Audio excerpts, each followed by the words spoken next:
Hello, it's 11:40 a.m. It's still January 23rd. It's still Friday morning. So I'm sitting here in my room, actually kind of standing around in my room and kind of messing around with some stuff. And I just got a phone call, and I just recently looked up the number. So it looks like it's a employment agency calling me. And so, right now I'm trying to. I had talked about me getting nervous when I deal with, and I need to work. I have to work, okay? But you have to understand that I dealt with stalking for such a long time that it should be understandable that I have to sit here and like get myself in the right frame of mind to answer the phone and just to follow through with calling back or anything. And I understand that was my intention to get employers to call me, but you have to understand from coming from my point of view, after dealing with stalking for so long, and then coming to understand the reason behind the stalking. Okay, you have to understand that I'm very nervous. So I think I'm going to wait a few minutes before I call back because, this is, I'm going to tell you that the after effects of stalking it's a struggle. It's a mental struggle, okay? Because you know, I've dealt with weird people. I've dealt with the issue of um, workplace mobbing and harassment for decades, and then you find out your family's involved, and then you find out your family was trying to force you into marriage, and then you find out it's just I can tell you this whole issue after leaving Mary Family Farms has left me very nervous, very disturbed, and someone who is people. Yeah, I'm a strong person, but you need to understand that I'm strong because I know that I'm telling the truth, and I know that I'm right. Okay, but that doesn't mean that all of that weird stuff does not affect me. Obviously, I'm nervous. I don't like encountering weird people. I do not like dealing with messengers that were associated with Bruce. And so, it takes me a while, okay? Once I'm in a conversation with somebody, I'm usually fine. It's just the fact that I have to start somewhere is what causes me the anxiety. And I would say that a lot of people who've dealt with stalking of any kind is most likely like this, okay? It's very nerve wracking because these people trivialize your life. And you're sitting here like, they trivialize your life, and you're like, okay, hang on a second, I'm washing my hands. The kitty from outside, she comes in the house every once in a while, and we kind of just spoil her, and she was sitting on my bed, and she ended up like biting my little finger, so I had to wash my hands. And yes, I'm one of those people who do not like being touched by animals, but anyway, but she's cute though. But yeah, so I deal with trauma. I deal with, nervous feelings. I deal with anxiety. I deal with, so there's a lot that goes into stalking. And when you think of people who've dealt with mental abuse, or in this case, Bruce mentally abused me as well as financially abused me. And it leaves me feeling very vulnerable and very scared. And like I said, the last time I dealt with an agency, I dealt with this girl. She's all smiling and she was very weird looking, meaning like she looked like, I don't like people trivializing my life, okay? And the fact that somebody would trivialize my life, uh, when I look at this situation closely, I'm terrorized. I mean, obviously, why wouldn't I be terrorized, right? It's very disturbing to me. So anyway, I was thinking while I was here in my room, I kept thinking, okay, maybe I need to open my mind to opportunities, job opportunities. And I talked about, possibility of me working within the marijuana industry.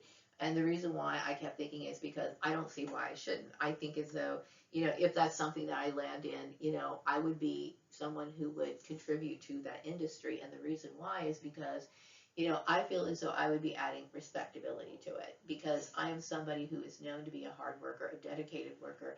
And I do believe that marijuana, unfortunately, because many people have made it, it has been it has a stigma to it. And unfortunately, I might be a very rare person to see the benefits of it. Actually, I'm not the rare person. People have seen the benefits of it, and I do see. I know back in the '90s there were magazines that actually highlighted, like for example, High Times. Okay, some of the medical research that was gone into marijuana. I do believe that is a very positive thing. And, I know that a lot of people associate it with just being a slothful type attitude or behavior or lifestyle, but I am somebody who is a fully productive person. And, this is what I'm saying. If I was somebody who was hiding behind marijuana, I would not be addressing this issue. I would just be somebody who would get high all day and just like, shrug my shoulders or not try to figure things out or just let things happen, And see, this is what I'm saying. I am very proactive in approaching this issue, which I have been for 10 consecutive years since making this YouTube channel. I've come to understand things and I have advocated for myself numerous times. And of course, the main thing is when you're dealing with this situation is you want to face it head on. And I have made attempts to face it head on. By example, for example, knowing that my employers were participating in this, and unfortunately, all I got was gaslighting because they were showing, their loyalty to the man who was abusing me. And this is how the program works. So, of course, the mature thing to do is to handle this, face to face, head on. And I've done that with a few of my employers. And like I said, I got gaslit. And when you deal with gaslighting, it is basically somebody trying to turn it around to try to make it seem as though you're the one who is, needs to be. They're basically trying to say, well, you're the one who needs to question your insanity. And obviously, I know that I'm not. I know that what this is really going on. I'm aware that I was being stalked. I was aware that I've dealt with bullying issues in previous places and so on and so forth. And I can see the pattern. But it's the fact that somebody is willing to lie, somebody is willing to abuse you, someone's willing to do all kinds of stuff to keep you in a situation on behalf of an abuser. That right there is enough to traumatize, and as well as using your own child to be a part of a sabotage campaign.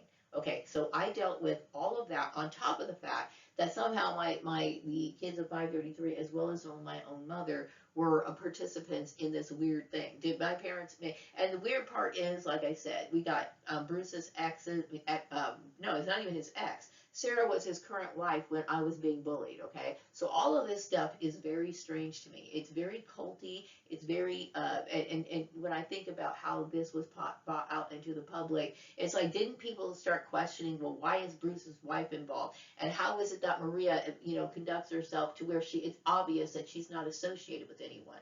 Now, mind you, I know people have monitored my behavior in several times. Nobody sees me text messaging anybody. Nobody sees me, making videos or making comments on my social media to or addressing anyone that I'm attracted to, like Bruce Collins. So when I think about this, I feel extremely victimized, okay? So it's not easy for me to deal with phone calls right away, okay? And yes, of course, my goal was to get employers to call me. You just have to understand, like, I'm going to take a few minutes and I'm going to get myself together and then I will call back, okay? But it is something that I have to do in steps at this point. Like I said, once I deal with, like for example, I'll call and then they'll start talking to me, then I'm fine, okay? It's just that I get very nervous because I know I've dealt with something that I should not have dealt with, okay? And I also get very irritated when people trivialize my life. I'm in a situation right now where I don't think any of this shit's funny.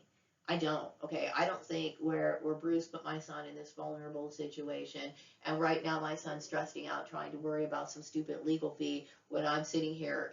I've lost my credit, I've lost my car, he even did damage my reputation. And when somebody does all of this stuff, which is a combination of genocide, because that's exactly what it is, I get really offended, like when that girl from the Creative Financial Staffing is sitting here smiling in my face, acting as though she's reassuring me that she's not going to traumatize me, but that is exactly what she ends up doing.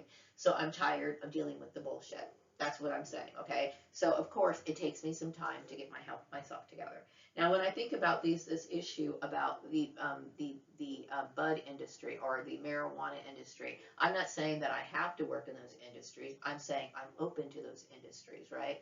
You know, I'm open to those industries because number one, it's a very lax environment, and then also I have had ideas myself of having my own, what do you call it, dispensary, and I've had visions of how I feel as though they should be, and how and I would take this very seriously. I would apply my skills to this particular industry, and I would do the best I could to raise it up. you know, because I don't think it's all positive, I mean, all bad. It actually has a lot of great benefits to it.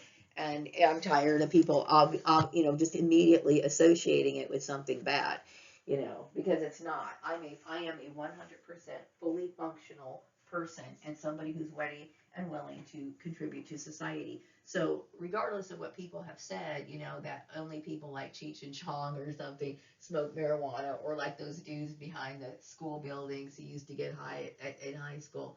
There is something respectable about marijuana, and I believe that I should be the face of that, right? Okay, so anyway, I just wanted to come on here and say that. So let me just kind of like get my bearings together, and maybe let me just think a little bit, and then I will return the call. Okay.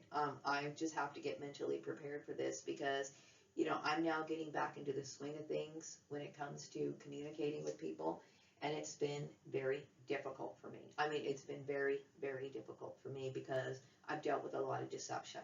A lot of deception is like, I said, in this situation, there is nothing sacred. When I think about how these people will plow through your own family, okay, your own child, nothing is sacred to these people. I'm disturbed like you just do not believe, okay? So, anyway, I am, you know, I'm trying to get myself in the mood of, you know, positive, creative visualization. And when I think about, you know, working in the bud industry, I would think that I would be a great contributor to that particular industry for several reasons, okay?